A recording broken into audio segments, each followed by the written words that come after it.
আপনি একটু চাইয়ে দেখেন, ইন্ডিয়াতে ফিলিস্তিনকে যেরকম ভাবে, আমার ভাইদেরকে যেরকম ভাবে আঘাত করেছেন সেই ইসরায়েল আমেরিকা,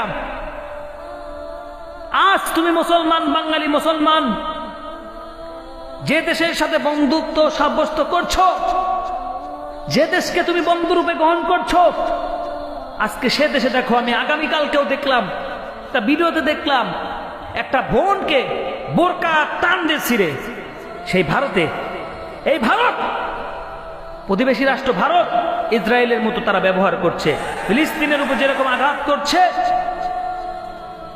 ইসরায়েল যেরকম ফিলিস্তিনকে আঘাত করেছে বোম দিয়ে, আর ওরা আমার মা বোনকে, এই ভারত আমার মা বোনকে বোরকা ছিঁড়ে, প্রকাশ্যে রাস্তার মধ্যে বোরকা ছিঁড়ে, হিজাব টান দিয়ে ছিঁড়ে রাস্তায় ফেলে দিচ্ছে, মারছে, চুল টেনে টেনে ফেলেছে। মুসলমানদের দুইটা জাতি হলো ক্ষতিকারক, দুইটা জাতি হলো দুশ্মন, দুইটা জাতি হলো মুসলমানদের ধ্বংস, মুসলমানদের চিরশত্রু দুইটা জাতি। এক নম্বরে ইহুদি, দুই নম্বরে হিন্দু,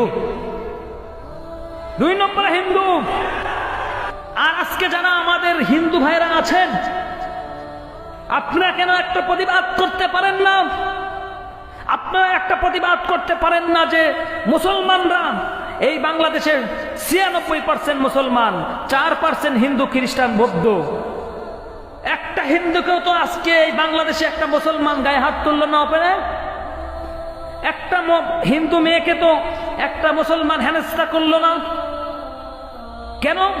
আমার এই বাংলাদেশে হিন্দু ভাইদের কাছে প্রশ্ন, আপনারা তো একবারও তো আন্দোলন করেন না যে আমাদেরকে এই বাংলাদেশের ভাইরা, মুসলমান ভাইরা জামাই আদরে রেখেছে, তারা আমাদের সাথে মিশ্রিন্ন হয়ে পাড়া প্রতিবেশীদের মতো সম্মান করছে, তাদের ধর্ম তারা পালন করছে, আমাদের ধর্ম আমরা পালন করছি, তাদের কোনো দ্বিধাভেদ নেই।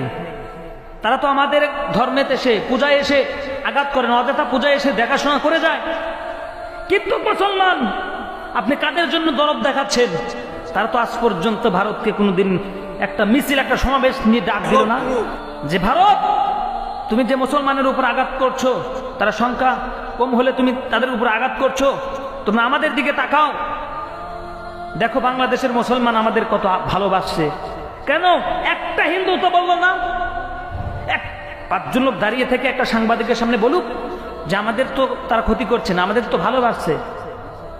আজ মুসলমানদেরকে মোটর সাইকেল, বাইকের সাথে বেঁধে টেনে নিয়ে যাচ্ছে এই ভারতে।